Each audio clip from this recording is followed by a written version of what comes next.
This episode is sponsored by Assault Fitness. Assault has been a part of Power Monkey Camp for a long time. We've incorporated the runners, bikes, and rowers in our endurance sessions, as well as the competitions that we have at camp and our nightly workouts. Check out the full lineup of machines at assaultfitness.com. Welcome to the Power Monkey Podcast, where we chat with the best in the world of fitness about what they do. I'm your host, Dave Durante, with my co-host, Mike Service, and on today's episode, we have Megan Henry. Megan was a member of Team USA in the sport of Skelton, which for those of you who don't know is the sport of flying headfirst down an ice chute at speeds of up to 80 miles an hour on what is essentially a metal tray. Imagine bobsled, but without the sled surrounding you for protection. No brakes, all speed. We discuss Megan's adventure being part of Team USA and how that journey helped her transition into being a mental performance coach today for athletes of all different sports. She was also part of the Army's world-class athlete program known as WCAP and still works as a military intelligence officer for the Army Reserves. We were able to chat about some great topics relating to mental performance that we hope that many of you are able to apply to your own training. Megan is a fascinating athlete and coach, and we're really hoping she can come back on the program sometime soon. Enjoy. Well, Megan, thank you so much for taking the time to be with us today. How you doing? I'm awesome. I came back from the Enlifted experience in Richmond over the past weekend, and I was one of the keynote speakers. So it was a really good time. What was that all about? Richmond, Virginia? Yeah, in Richmond, Virginia. So it was a bit of a networking event, and there was 5 keynote speakers. I was one of them, and I was sharing my story. So I'm sure we'll get into some of the things that I talked about in that story here today. Excellent. And so I'm ready to rock and roll. And are you in Connecticut? I think that's where you're based.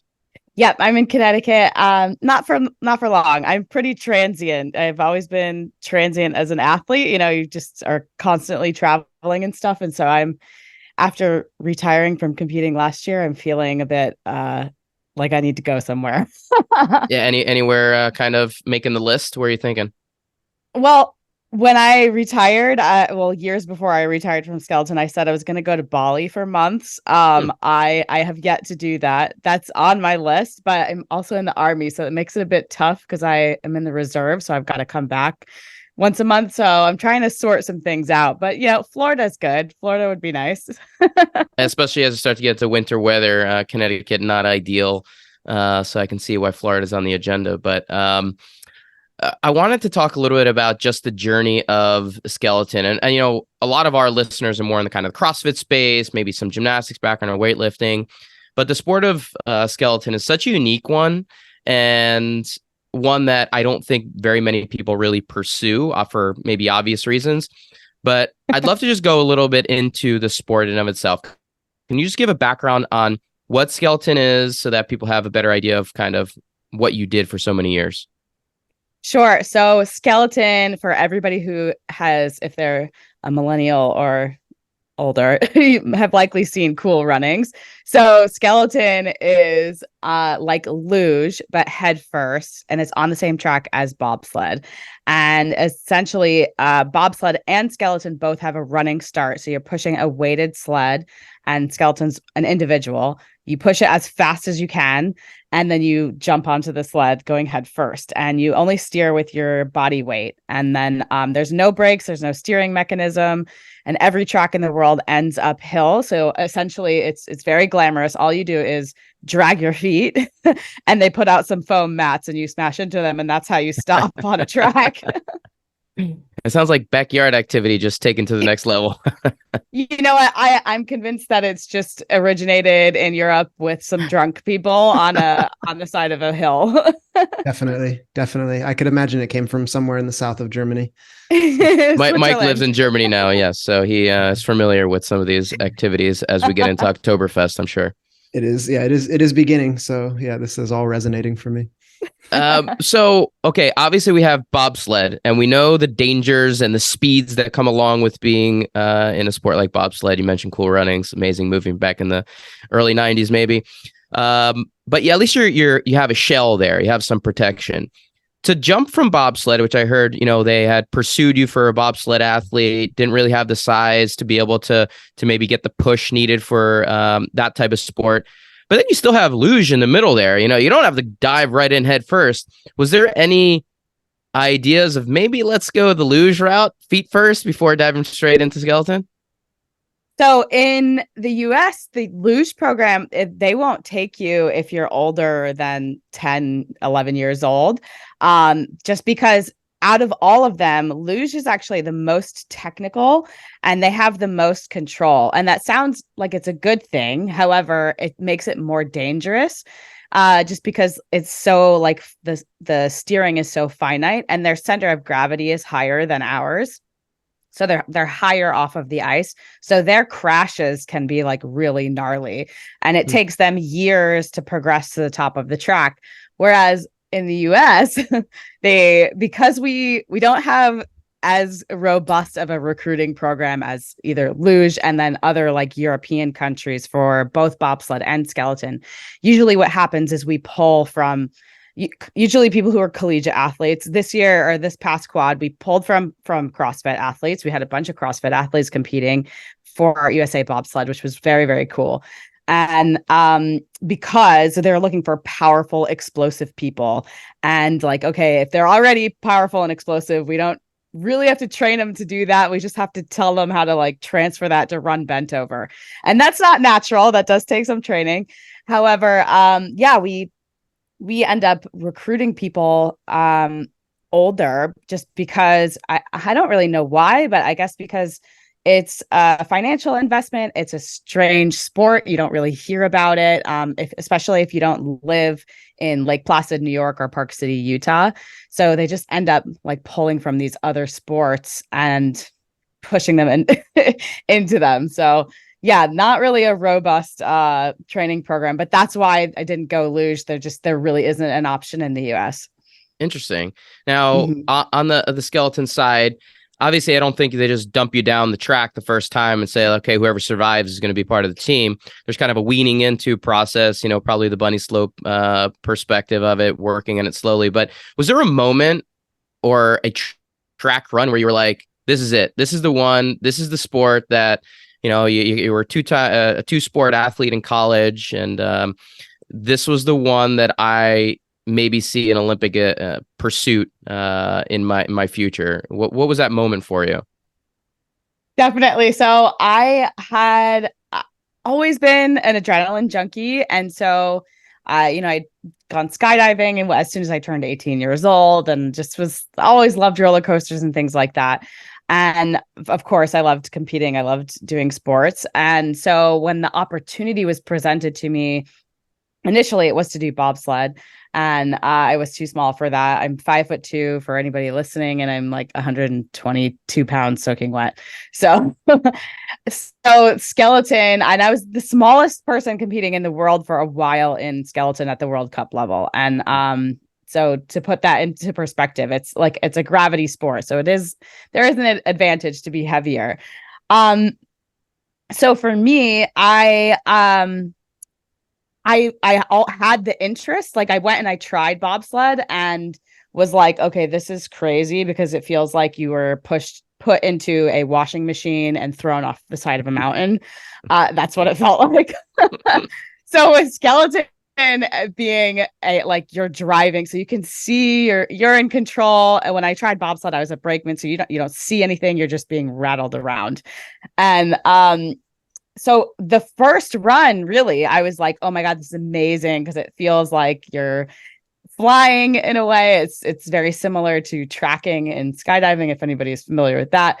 And it just was so fun. And I think, as my career went on, that fun, it gets more serious, right? That's like all of us in all of our sports. The first reason we join is because it's really, really fun. It's exciting. We like the competition aspect. Then it kind of gets a bit more serious and you have to remind yourself, I'm doing this because it's fun, right? And skeleton really was that. It was very fun right away. It like reignited that like childlike sense of fun and wonder and excitement because it was so new. And it really was the first run, even though, like you said, there's a bunny hill aspect. They start you lower on the track and they gradually move you up in like 1 to 2 weeks. It's actually a quick quick process compared to luge. Luge is years. And so it's yeah, it was just so fun, and that was it. Amazing. So going from that first run to where it just kind of like lit a fire in you and saying this is the next adventure, to being a serious competitor, on track to being part of Team USA, on track to be an Olympian, there are new challenges that come along the way, which you as an athlete recognize that, the physical pursuits are a component of it, but there's also an enormous mental side of being an elite athlete. And I just want to mention that, like you mentioned the fun aspect of it and how fun that first run was. And I think we're always trying to continue to have that fun aspect as an elite athlete, but it gets lost pretty quickly once you start recognizing that, medal pursuits and, making a career out of it are a component as well. But you started to kind of dive pretty deeply into the mental side of it. And I'm curious, from your perspective, was there, when you were training, because now that you're done with the sport, we can talk about what you're doing now in your career, but how big did the mental side of it come into play, and how were you able to balance this idea of being an elite athlete with this idea of still having that same fun you had in your first run? So the mental aspect was such an integral part to my success, because I came into the sport, it was really fun. And then, okay, you guys can train and try and make an Olympic team. And then it got very serious very, very quickly. And part of that had to do with like the organization as a whole, just kind of pitting athletes against one another. They were constantly comparing, and that made it less fun. It made it very, very stressful, very fast. And so, because you had to be meeting certain standards and everything, and people were being sent home, they were told that they weren't a good fit. It was all of those types of things, those metrics and measurements and standards and all of that. And so for me, I went from very quickly getting into like a perfectionist mindset, very much outcome focused, somewhat fixed mindset, and being more negative in terms of my mindset, and like thinking like, well, I've done all of this and I've done all this training and the results aren't there, and really trying to force the outcome. And whenever you do something like that in anything, whether that's a relationship with someone else or your job or something, you create so much separation, and so the result that you want totally eludes you. And so I had to take like a really serious look and be like, okay, it's not my coaches, it's not my teammates, it's me, it's my mindset. And so that's good news, because I can do something about that. And so I got really into the mental side of it. And I came largely from a team sport. So I played field hockey in college. I ran track, but it's not quite as intense as skeleton. So my main sport for most of my life was in team sports. And so switching over to a really like highly individual sport gave me the opportunity to pursue the whole mental side. And I love skeleton for that, because it has totally made me who I am today. So now I'm in sports psychology. That's my career now. And I would not have likely gotten to this level or this position at the same level. I've always had the interest in like mindset and everything, but I definitely didn't take it seriously when I was a collegiate athlete. And we had, as a field hockey player, we had someone that would come and talk to us, and I kind of brushed it off because I was like, oh, they didn't compete at a high level. They don't know what they're talking about. I kind of brushed it off. But to go back to your question, so I got really into the mindset stuff. I really got into meditation and being present and just focusing on the process. And it made a huge, huge difference in my career. I have such it's a connected question, but maybe it's a little bit off the wall. I'm just with the mindset, and then you're all by yourself on the skeleton, head first down there. First, my ignorant question: what's like a typical time length for a run, like from start to finish? A minute or less. Okay, so in that minute or less, where does your mind go? Like, where do your thoughts go? I would love to hear something like that. Excuse me. So it depends on the track for me, because each track has quirks to it. Like there's always like key corners that are difficult, that stand out, that can be dangerous. And there's tracks that favor like my driving style versus someone else's. So you see that people are strong in different places, you know, compared like to a really technical track. For example, Whistler in Canada is a very technical track. It's the fastest track in the world. It's very dangerous. So for me, I was like, that I like did not love going there. I'll be honest. I broke my toe there. I broke my pinky toe of all things there. I was very much more of like a gliding driver. That's where I excelled. And what does that mean exactly? I'm curious about your driving style. I know you can answer the rest of Mike's question, but driving style. Yeah. So it's like some tracks are very, very aggressive. They're very like rapid corners back to back in quick succession. And some gliding tracks require a bit more finesse. They require you to be more relaxed. So you'll see like those characteristics match people as well. So you'll have people who hate going to these gliding tracks because in their own way, they are very, very technical. They're just a bit more, it requires a bit more finesse. And so the technical aspect on these like aggressive tracks, they are technical, but it's not as noticeable because they're so aggressive. So people can like steer harder. They can like put their toes down and do all kinds of crazy things to maneuver and get around. And you can't get away with something like that on a gliding track. So yeah, so that's interesting. So it varies based on the track where you are, where your mind goes. For me, I try to be as present as possible. Like even at the starting line, I just tried to be absolutely present and think about nothing, like as best as possible. When you're going, you know, if you're in a bad spot, like, you know, if you're not entering a corner correctly, if it's going to be dangerous.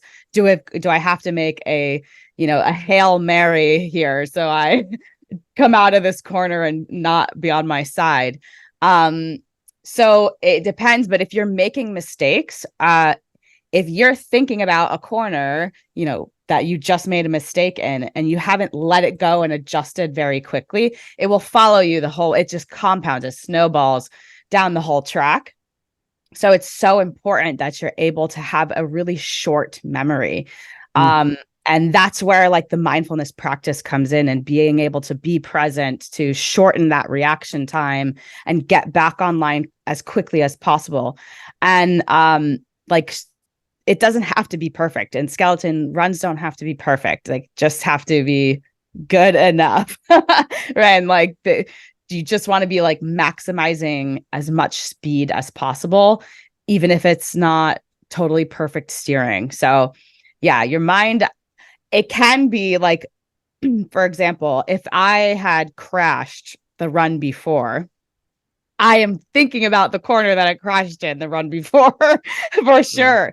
It's really tough not to, because it's like, I know this is coming. I want to be prepared for it. And yeah, so ideally you're as present as possible. I like how you answered it. It connects a lot of dots for me. A lot of dots don't connect for me. Like you said, you're kind of an adrenaline junkie. So like, of course, when I'm listening, I'm like thinking, oh, I wonder if I would like skeleton. And I'm like, oh no, that'd be way too dangerous for me. Like, I'd be afraid I'm going to smash my face. Anything like, I like everything calm and relaxed. But then at the same time, and this will probably lead into a few of my questions that have weightlifting bias, like, your approach and thought process is very familiar to me, as it would be to approaching a lift and then within a lift. So I guess, again, another maybe fun question for me that could open up some doors is a run on skeleton more comparable to a snatch or a clean and jerk, seeing as you have a lot of experience in those two lifts as well? That's an amazing question. So skeleton, well, you said like, oh, it's just be too intense for me. It's so interesting because skeleton has this really explosive athletic component to it.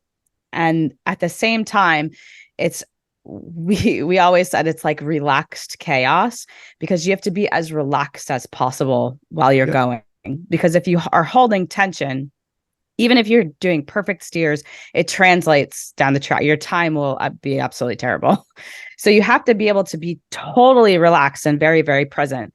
And it's very similar to both of the lifts in that way, because the lifts are so technical. And if you're really like tensing and like trying to like muscle everything, it's going to be very, maybe you'll succeed, but it will be technically very ugly, and you won't be lifting nearly as much as you could had you been relaxed and fluid. And so it parallels the Olympic lifting very much so, because it's like, okay, both of those things have an explosive portion to them, but it's very graceful. And skeleton is the same way. There's aspects of it that are very, very graceful, even though you're going super fast. But I mean, how long does a lift take? It's like half a second, right? Like it's like couple seconds.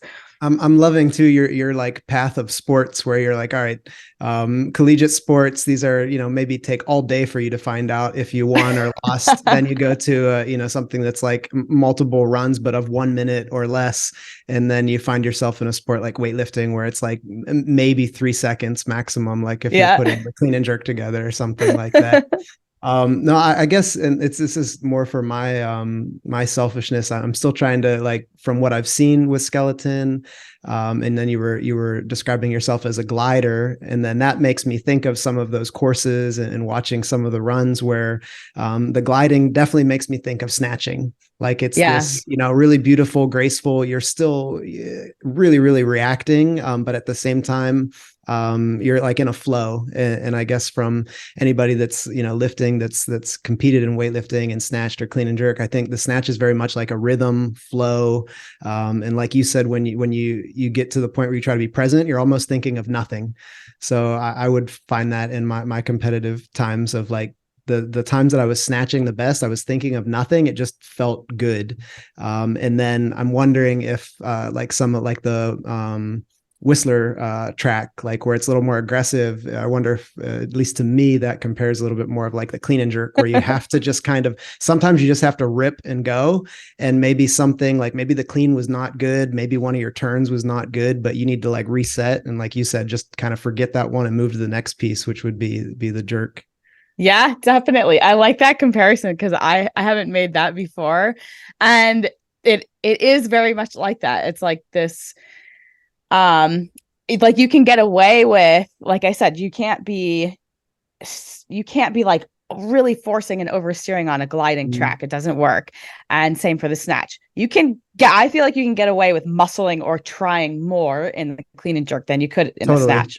And so that's a super interesting parallel. It's a great observation, especially for someone who's never done skeleton. So really great job. Well, I will admit, I got really interested in it right around, I guess it would have been around Olympic trials in 2012. Maybe a mutual friend or acquaintance or competitor. So Katie Ulander. Oh yeah. Yeah. So Katie was a skeleton athlete, but then was competing for a few years at a pretty high level in weightlifting. And we were training partners together for part of 2011, 2012, when she was nice. Trying to see if she could make a break into the weightlifting scene. So I would find myself asking some questions about skeleton, and then trying to compare them. And I do the same when I think about Dave and a lot of our gymnasts. And like you said too, there's this, it's kind of like the paradox of certain sports where you have to be completely relaxed and completely tense all the time. Like it's this like continuum. And gymnastics, I think, displays it maybe better than everything, when you see the amount of tension that goes into a very rigid body position, but then switching to almost its counterpart. And then again, like with weightlifting, you're essentially jumping down in both lifts, which makes almost no sense. And then, like you said, maybe sometimes when you're in the skeleton, you have to relax a little bit more or be more tense. And we find ourselves now in our role as coaches and teachers, and it's fun to see how you can describe that to certain people depending on what they're perceiving and what they're needing. So within weightlifting, like you can see a lot of new people are either have no tension or they're so tight you're not even gonna be able to move, and finding that balance between the two. That's kind of how I imagine if we were to maybe explore a skeleton run and you took Dave and I down. I do have a feeling that Dave would excel quicker than me, not because of the start. I think I could take him on the bent over running part. You got the but weight I think on me, would, Mike. yeah, I think it would take me a little while to figure out how to like let go of maybe my death grip on the skeleton to get down efficiently. Relax control. That's what we're trying to get people to understand on gymnastics side. I think it's very similar. I want to mention something, just expand on something that Mike said, because I think it's relevant to your sport and it's unique in the sense that Mike said, sometimes, and I noticed in gymnastics too, when you're competing and we're at the highest level, you kind of stop thinking a little bit and just let your body take over. And to me, that comes through repetition. Like you do something so many times that your body naturally starts to understand the movement pattern necessary to be able to excel perfectly. And with something like weightlifting or gymnastics, we have the ability to go into the gym every day and pick up a weight or get on a pommel horse and chip away, right? And again and again and again, and repetition. And over time, we gain confidence and let the body naturally take over. Now, in a sport like skeleton, there's a few factors that I think limit that, right? One, you can only train 6 months out of the year, right? So, or you can only compete and be on a track for half of the year. And then plus on top of that, how many tracks actually are there around the world? And how often are you actually able to get runs in where it's still safe and effective? Like, I feel like the repetition aspect is something you don't have as much of the ability to work on. So how can you work on this area where most sports can kind of use repetition as a tool where you're not able to? So you're totally right. We only get so even when you go to, like, you have a race week, there's only 3 days with 2 training runs per day, and then you have a race. So you're expected to be an expert in 6 training runs, which is Crazy. If you're going for the first time, is very intimidating. And so, and I mean, like, we have like the technology now, there's YouTube videos. You can watch someone's POV, someone's like put a GoPro on their helmet, and that's super helpful. So we use stuff like that. And visualization is so big in skeleton and bobsled, because you can't do it for 6 months out of the year. So a lot of time in the summer training, like, you're obviously doing a lot of the physical training, the weightlifting, the sprinting, and all of that, as well as you can practice the running start. We have a push track and an ice house in Lake Placid now, which is amazing. So you can at least practice that portion, which is super important because the friction of ice is very different than just like a dry land track. It's very different. And so you can at least do that part. And then the rest of it is truly, it's visualizing and like laying on your sled and being familiar with, like, what does my sled feel like around me? And even on, like, in season, because you're essentially traveling every week. So you're at one track and then you got to immediately switch gears to the next one. So when you're traveling to the next one, you're like reviewing your track notes and visualizing the track and watching the YouTube video. And so there's I actually don't even know. I think there's like a dozen tracks in the world, let's say. And some of them, I haven't been on all of the tracks in the world, and I've raced for, over a decade, and I still haven't been on all of them. And so it's very interesting to be like, okay, I'm supposed to be an expert in a place that I've never been. And there could be people who have been there all of the time. And if in the US, we don't really get opportunities where we've got like long stints of training, where we're just practicing. So for example, the US is like just gearing up now to start the season, and that's weather dependent. A lot of the tracks in Europe, they'll open, some of them used to open like end of September and in October. And those athletes will go, especially if it's their home track, and they're on the track all the time. And the Russians, for example, they will go like month plus before everyone else, and they'll stay a month plus after the season ends. And that doesn't sound like a lot, but in the course of a quad of 4 years, if they're getting 3 runs a day for an extra 60 days, I mean, it's just exponential. It's just compounding over time. And so they end up being super, super competitive because they have extra runs that you don't have. And those runs make a huge difference. I noticed that when I had blood clots in my lungs in 2012. And so I had to sit out for an entire year. And I left as a national champion. And I was like, my world ranking was like within the top 5 in the US. And when I came back, I could barely make it into the top 10 because people had leapfrogged me. It was earlier on in my career. So then one, not having like those repetitions, and like you said, like you get those reps and you get the confidence, not having a ton in since it was earlier in my career, and then missing a whole year, people just leapfrog you because you're not getting those reps in. And so as amazing and as necessary as visualizing is, and like the mental imagery, the mental reps, the feeling of being on the sled and the feeling of just the nuances of sliding escape you when you're doing the mental imagery bit. Mm-hmm. I think that totally makes sense. Now, it leads to the conversation around the importance of visualization from your perspective. When we've talked about visualization on a variety of different podcasts before, how me and Mike have used it in our training, I found it to be something initially that was very negative and harmful to my training because I wasn't really able to understand how to do it effectively. And I would just see myself constantly falling and failing. And it just became something I want to stay away from. And then eventually I was able to actually use it as a really effective tool. But, I think people vary in terms of their ability to find its effectiveness. Where you are now with your career as a mental training coach and someone that kind of uses this as a tool for athletes and everyday people that you're working with, can you give some insight into effective ways to actually utilize visualization? Definitely. So for one, like you said, it's okay. I'm constantly thinking of me failing over and over again. How do I avoid that? Well, one, I would have you, if I was working with you, for example, I'd be like, okay, can you think back to a competition where you did really well? Do you have something in mind that you can pull from as like, we've got this memory, we know that we did well in this competition, it's something that we're proud of. Can I review that and play that in my mind? So I have examples of when I was successful, and then like transplant it into a future competition that's coming up. So, just to like mimic, like, I know this is a memory that I do have. It's true. It's fact for all intents and purposes. It's fact. And so can I then mimic that and place it into a future competition?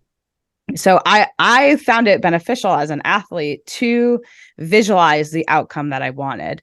If someone is really attached to the outcome and it's making them like rigid in their performance, then I'd be like, let's focus on the process. What are some, like, for example, in Olympic lifting, what are some of the cues? Like, how do we want to perform, the how, and all of like the process, like even just like coming down to like body language. So I want to show up in Skelton, I want to show up and I want to be confident standing at the starting line. I am present. I feel good on my sled. I'm relaxed. Like, so you're like visualizing those types of things that are process oriented versus I'm winning and I'm standing on the podium, because it could cause like resistance if in your mind you have some limiting belief or fear. Then your subconscious mind is going to be like, no, I don't like that. And the thing with the visualization and self-talk included, I feel like those two go together very, very well, is that that is also repetition. So initially, when you're challenging a belief that your subconscious mind has or a fear, it's going to create that resistance. So despite having like, okay, these limiting beliefs come up, or I keep seeing myself fail, if you were working with me at that time, I would be like, okay, let's like we'll start with this whole process thing. We'll transplant your past success to your future success, but we still want to work on this because it's a skill. It's a skill you have to develop over time. So much like, the actual physical skill. It's a tangible thing that we have to develop. And it's so useful. So for example, for me as an athlete, when I was out for that year, I was also out for the whole season during COVID, because I'm in the Army, and the Army was like, nah, we're not letting you go travel or go anywhere.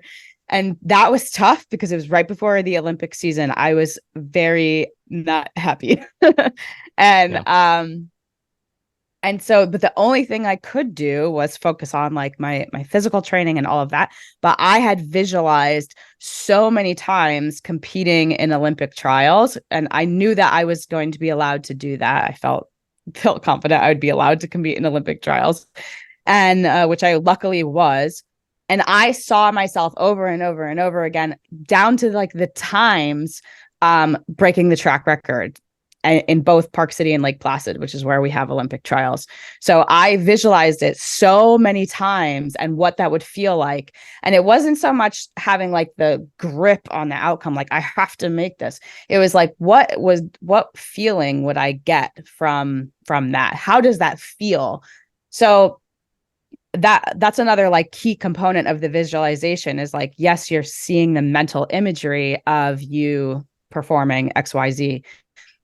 And you're also embodying what that feeling is like, because in visualization, your brain and body do not know the difference between a thought, and your thought is the most present thing that's happening. It's the most current thing happening. So even though I'm speaking right now, it's taking time for my voice to reach all of your ears. There's time that's passing. It's not actually present, but your thought is the immediate present moment. And so if you're able to embody what that looks like visually, what it feels like, your brain and body think that it's happening currently. So if you're able to repeat that over and over again, much like I did when I was like, I won, I set these track records, and I'm a track record holder. Like I had visualized that so many times that when it came to actually happen, it was very, very natural. And that's the benefit of visualization. One, your brain and your body don't know the difference. They think that you're drawing that event to you as if it's happening right now. It also makes it very familiar to you. So then when you go and do that thing, it's not so scary. You don't have so much resistance to it. And so it's prepping your brain and body for this like expectation of that thing to happen. So it's mental imagery is so powerful. It's one of the things that I utilize the most with athletes. Yeah, I want to get Mike's take on it, because I think he has a unique perspective on the value of it from his career. But I think you're right, in terms of how I was eventually able to kind of push through. And I've mentioned on the podcast before that I was able to essentially do what you said, but in a little bit of a different way. I would have almost like a TiVo in my head where I would rewind a remote and just be like, okay, if I get to a point in the routine or a particular skill that's constantly giving me an issue, I would just pause, rewind, and slow down and do the action slower and slower until I could see myself doing it correctly. And then slowly start to speed up from there until I could see myself doing the entire routine the way that I envisioned it, doing it perfectly, or as I winning the competition, whatever it might be. So I was able to kind of figure out a way to actually chip away at that negativity or that idea of seeing failure and turn it into a powerful tool. And I will say that as you get older, in the gymnastics world, this might be similar with other sports as well, I'm not able to do as many repetitions. So early on in my career, repetition was a huge tool that my coach would impress on us and say, we're going to do 1,000 of these because that's the way your body's going to naturally start to understand the movement pattern. When I was 28 at the end of my career, 29 years old, still trying to do these movements, I could not do 1,000 repetitions and still come out of the gym alive. So we had to work on different methods of getting training in. So it was less repetition physically and more mental reps. And so it became a huge tool later on in my career that I had to use just as an athlete that couldn't take that pounding and that, the amount of reps that you can take when you're younger. So I found it to be such a more of an effective tool as I got older. Mike, I did want to get your take on it because I know we've chatted a little bit about visualization from your perspective, but can you chime in a little bit in terms of the value for you? Yeah. Well, I mean, first, where were you for me?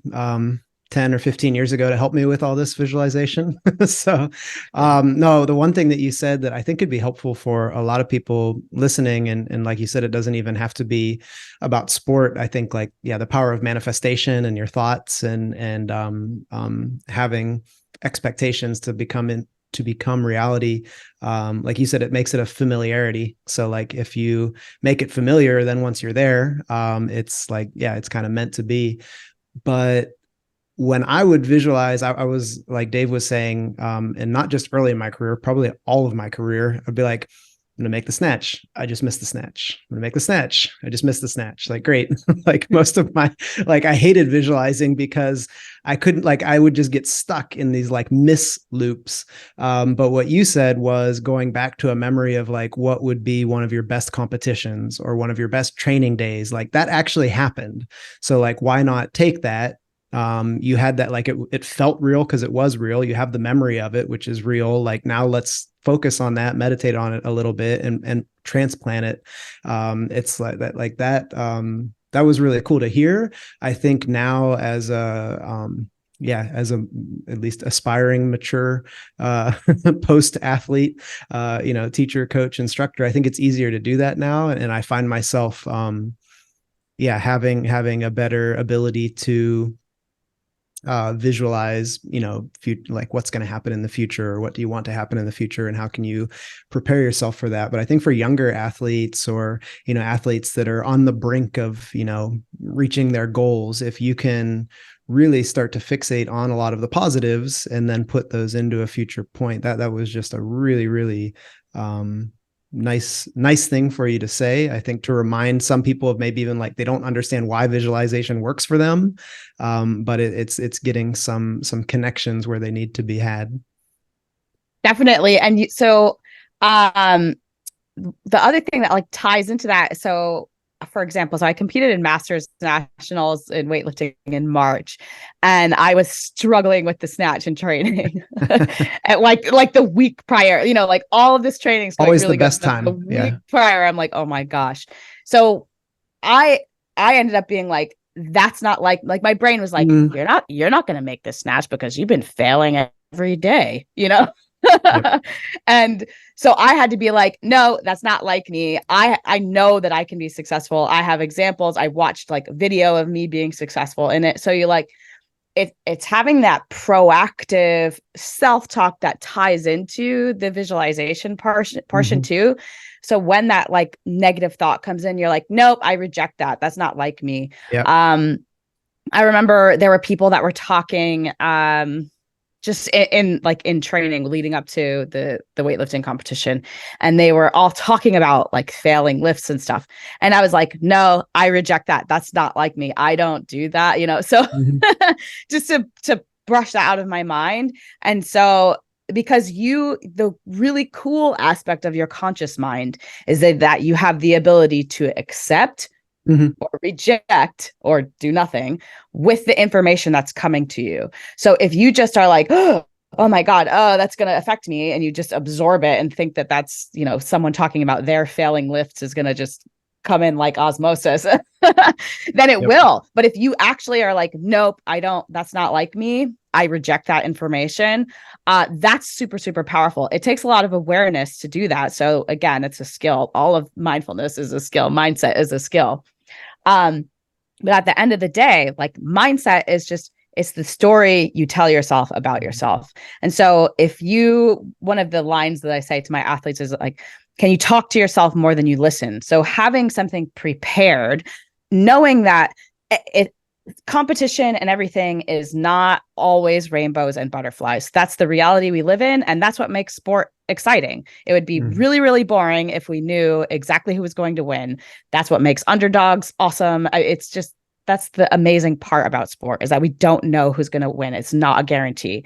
It's not always the best player or the best team. It's whoever is performing the best that day wins. And so, there's going to be times where you are taking a step backward. So if we know that that's going to happen, then let's have stuff prepared to say to ourselves as reminders of how we can like refocus and get back on track versus letting the train run off the tracks. And yeah, so I just wanted to add that bit, just how like those two things, the self-talk and the visualization, go very much hand in hand. And again, that's not just for sport. That can be anything, like you said, anything in life, whether that's in career, that could be sales, that could be your relationships, it could be, that literally applies all over the place. So super powerful combo. Oh, absolutely. And even when you were talking about a lot of that at the beginning, I was trying to think of like, okay, if you're a younger athlete or you're starting a new job or new career and you don't actually have the past experiences maybe to draw from, you answered it already though. It's like your self-talk though, like you can already start to seed yourself with those positive moments within your mind. And I like that so much too. I'm sure when you get athletes that you're working with now, or maybe colleagues in the Army that you work with, are probably no different than athletes Dave and I get, like, oh, I suck at this, or oh, I always mess up this, or I always do. And I'm like, I don't care about that. Like, how about I'm working on this, or I'm going to improve upon this, or this is something I know I need to do better to get to where I want. Like the framework that you build in your mind also allows you to, like you said, perform better when you go mindless at that point, because then all of a sudden your instincts can take over, your experiences can take over. And yeah, if your brain doesn't know if it was real or not, like it was real inside. So it'll do what you've trained yourself to do. So I love kind of that reminder to everybody, like our words matter, not just to us, but to everybody else that's absorbing them. If they're not to the point yet where they can choose which ones to receive or throw away. And then at the same time, yeah, our thoughts. And you gave another really cool tool there. Like, are you talking to yourself more or listening to yourself more? Because yeah, the voice inside your head, sometimes you can't really change, but the speaking part you can. So it's like you can kind of take over and start to feed some good thoughts into there. So yeah, I've already got a bunch of notes to keep putting into action. Definitely. And just to like add on that again, not to drag this part out, but no, it's so good. Your mind is going to like fill things in. And so by having something prepared in terms of statements, is like your mind's going to compile evidence. So for example, when I was missing, or when I was like, I'm going to make this lift, my mind was like, no, you've missed lifts all this week, so you're not going to do that. It always is going to try and compile evidence for you.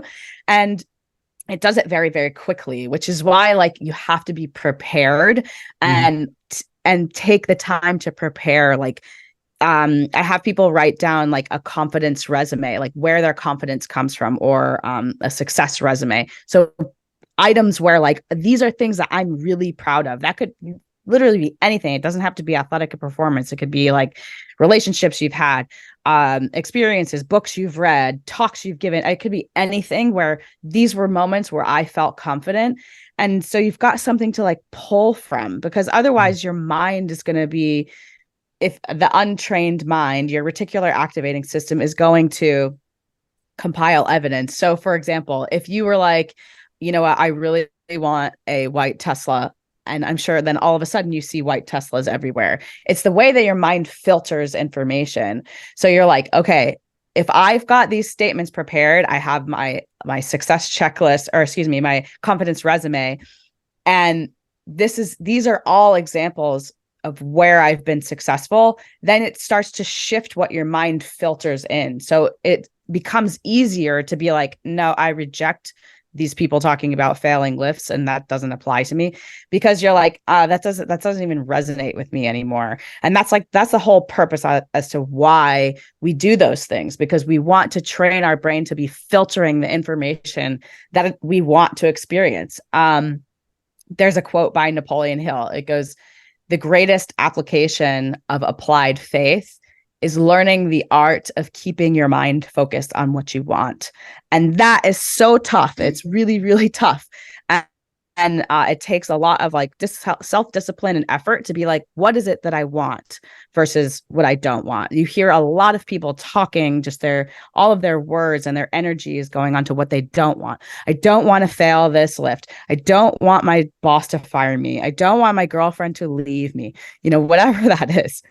we want to be focused. Okay, that's what you don't want. What do you want? So I think like as coaches, anybody listening who's coaches, that's a really great way to coach your athletes, is to be like, let's focus on what is it that you do want, and just be like redirecting focus that way is really, really important. Love it. I think both Mike and I, that resonates with us quite well in terms of how we interact with the athletes that we come across at our courses, at our camps, even the athletes that we work on virtually. We definitely, maybe because we've seen both sides of it, but come from it from definitely a perspective of positivity and saying, okay, let's look at the good in these situations. And, what you were saying, Mike, I always mention something similar when we're working on difficult gymnastics movements that people are saying, I can't do it. This is not a movement I'm capable of doing. And I think there's always this missed opportunity with people with learning skills, thinking that it's an all or nothing situation. Either I have it or I don't have it. And that's never really the case. The case is always that I mentioned this at camp, and it's a line that I like using, that you're along this single continuum of a first tentative attempt up to mastery of that movement. And it's not binary. It's not 0 or 1. You're not either having it or you don't. You are somewhere along this climbing up of the hill, and you have to take pride in that process and appreciate the little successes that come along the way. And it's basically how you would learn anything. And so I'm always trying to impress on people and saying, like, you don't either have a handstand or you don't. Like, where are you along this continuum? And take pride of the process that you're a little bit better than you were last time. And so I really like that positive self-talk and that ability to look at the positive when it comes to any of these challenging endeavors that people are kind of getting after. I want to just bring up another point and get your take on it, because I think it's an important one, and one that I've heard you talk about creating elite habits and routines with the structure around how you can apply it. Some of it is with the self-talk and visualization components, but I'm sure there's a lot more that goes into creating elite habits. But instead of just giving some thoughts on elite habits, because while I think that's helpful, a part that Mike and I have chatted about is then requiring and those habits becoming necessary for success. And you're going to become upfront and personal with situations that maybe don't allow for your routine to be possible in some aspects. And when someone relies so heavily on a particular routine, and then suddenly one day you go to a competition and maybe your favorite energy bar is not available, and that's part of your routine, suddenly everything is thrown into flux. And like, what happens now when the routine that I've created is no longer possible? So I just like you to go into the idea of the importance of routines, and then what happens when that routine is not possible. This is so good. I have not been asked this before, so this is very exciting. So I do stress like the habits or the importance of routines and habits of excellence, and having like structure. For example, I encourage people to have like, what does my ideal day look like? Where can I automate decisions so my schedule is something I don't have to put energy into, because we only have a certain amount of cognitive energy in a day. And if you're constantly having to make decisions over and over and over again, then by the end of the day, so for example, if you are a student and you're at school and you're supposed to go to training at the end of the day, the likelihood of you showing up with a lot of energy and everything is lower if you've been making decisions about all the things that have been going on all day versus automating them. Like, what I have to eat, what time did I wake up, what time am I going to bed? If you have nothing planned and you're just flying by the seat of your pants, it makes life very tiring. With that being said, so when you're able to control what you can control, so an example in times when your environment is very stable versus like, I'm competing and I travel and I go to a new place every week. My room is different and the food is different. I could be in a foreign country and all of these things. So the like you're saying, the adaptability is so important too. And I think that again goes back to self-talk again, that I am ready and I am able to compete no matter what the circumstances are. Even if my warm-ups don't go 100%, I know that I can execute. And or I I didn't get any sleep last night, but you know what? I know that I can execute. I trained to be the best in the world on my worst day. I know that I can show up and I can perform. And if we needed it to be perfect all of the time, I mean, you wouldn't see some of these unreal performances like Michael Jordan playing with the flu. And I mean, like just crazy performances from people. I mean, I didn't train at all leading up to Olympic trials. And I came and I was able to, set two track records during Olympic trials. I had basically 50 runs in a season at that time, which is nothing. We have hundreds usually. And so it's like, you want to be able to brainwash yourself that like, I am adaptable and that I can perform no matter what the conditions are. And that I think gives you a certain level of confidence as well, to be like, everybody. So for example, in Skelton, there's like weather delays, people crash, like sometimes you're not going when you're supposed to be going, you'll be sitting around for hours. And that's when people start to complain, right? They're like, oh my God, we've been sitting here waiting and the track hasn't been cleared and there's snow everywhere, whatever the case may be. Or somebody peed on the platform and I got to clean the platform off. And now they got, all these different circumstances that could happen. If you're able to like keep it together and be like, I am going to control what I can't control, or control what I can control and let go of what I cannot. And I think being able to focus on like, okay, my favorite protein bar isn't there today. What can I control? And what's like most important right now? That is such an advantage to be able to like bring it to the present moment. What can I control? I can control my body language. I can control my focus. I can control my self-talk. Those are three things that I am totally in control of. And I'm going to put my energy into those things versus talking with everybody else about what the weather is like, So, again, I think it's very helpful in a training environment in your day-to-day life to have routines and things that are like automated. Like, this is my daily schedule. I always wake up at this time. I always go to bed at this time.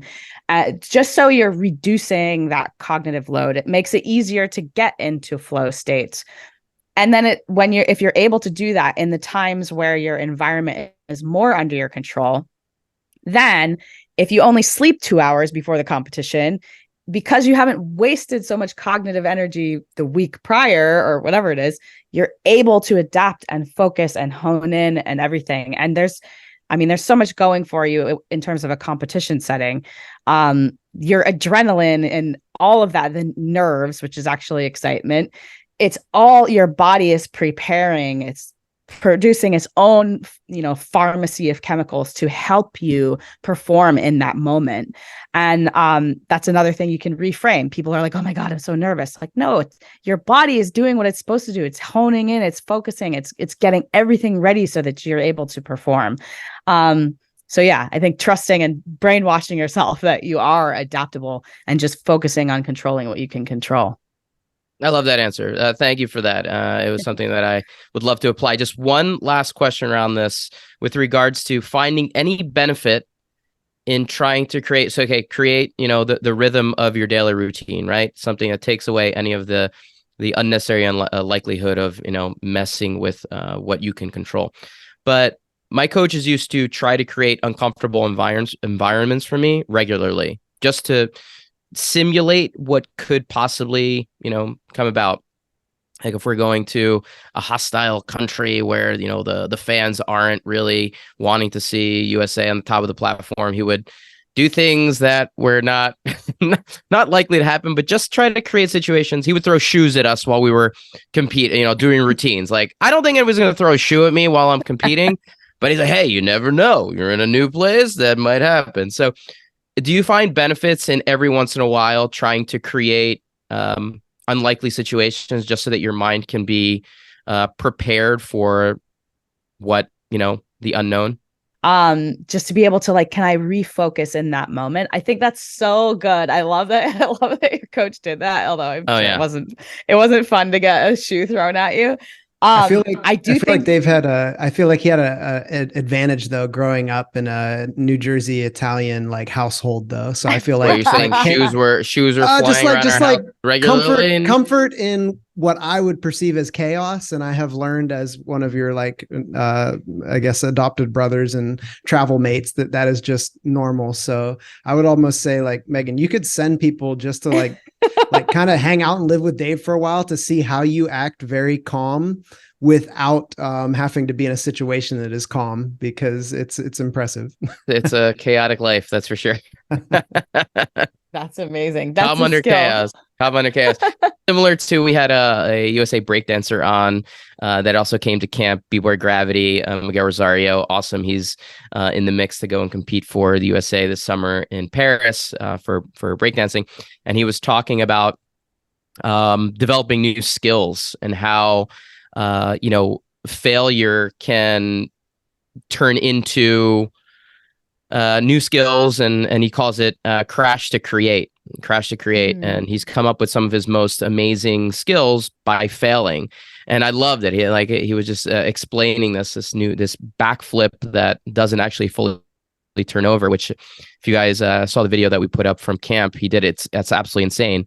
It came up with like a bright light shining in his face when he was in a competition. He was about to go backflip, and it like disoriented him, and he was about to fall on his head, and he like rolled back out of it the same direction. It turned into this amazing skill.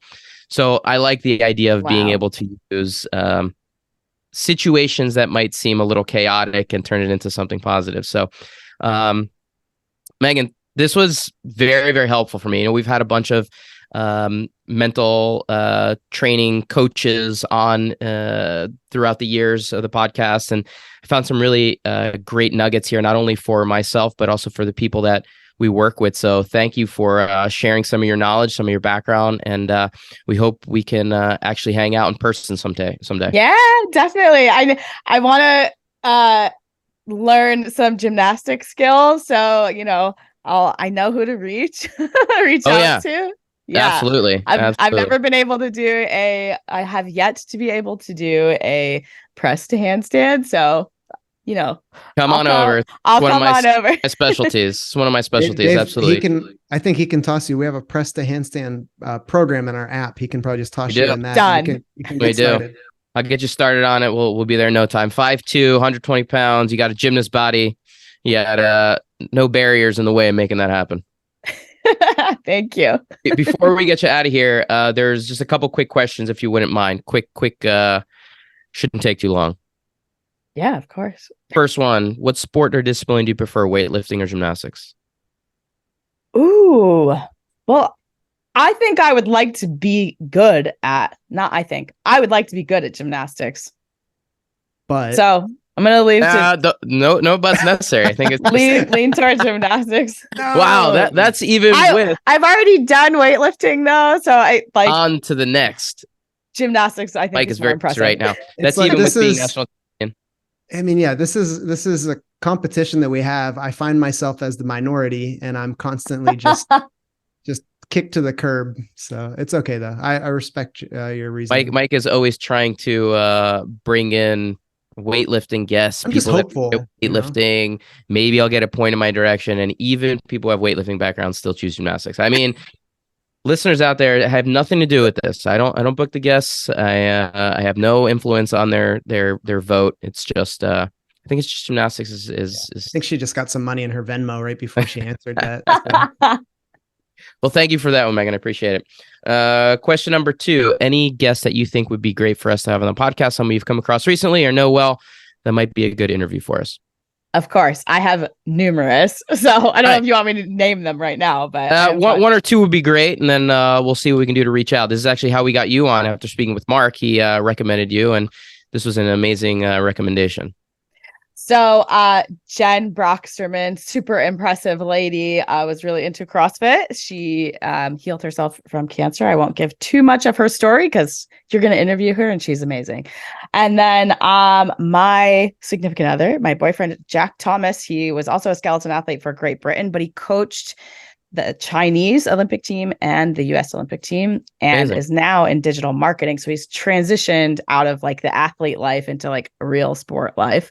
And I can name more if you want, but those That's two for great. sure. Amazing. We'll make sure that we get their contact information and get them lined up. We appreciate that. Last question here. If you are a book reader, any books that you would recommend to the audience? If not, a TV show or a movie you've seen recently that's worth watching? Ooh, so I don't really watch TV.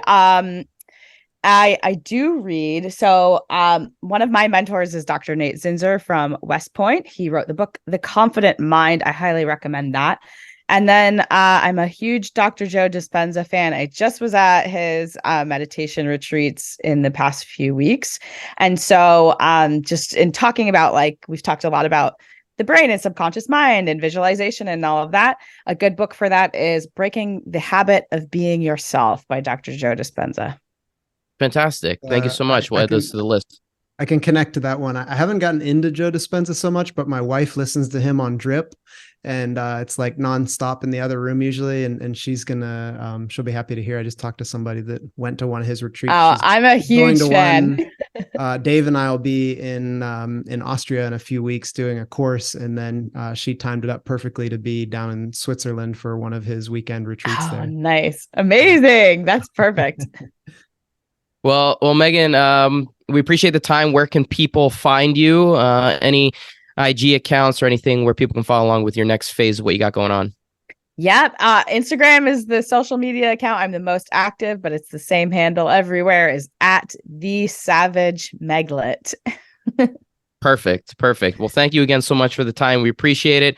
Hopefully, like I said, we get to actually meet in person sometime soon. Yes. And for all the listeners out there, please be sure to head over to powermonkeyfitness.com for services and upcoming events. We got some great ones on the agenda over the next couple of months. Check out our Instagram pages for regular teaching and technical content at Power Monkey Fitness, at Dave Durante, and at Mike Service. On behalf of Power Monkey Fitness, we're your hosts. I'm Dave Durante with my co-host Mike Service. And until next time, thank you all for listening.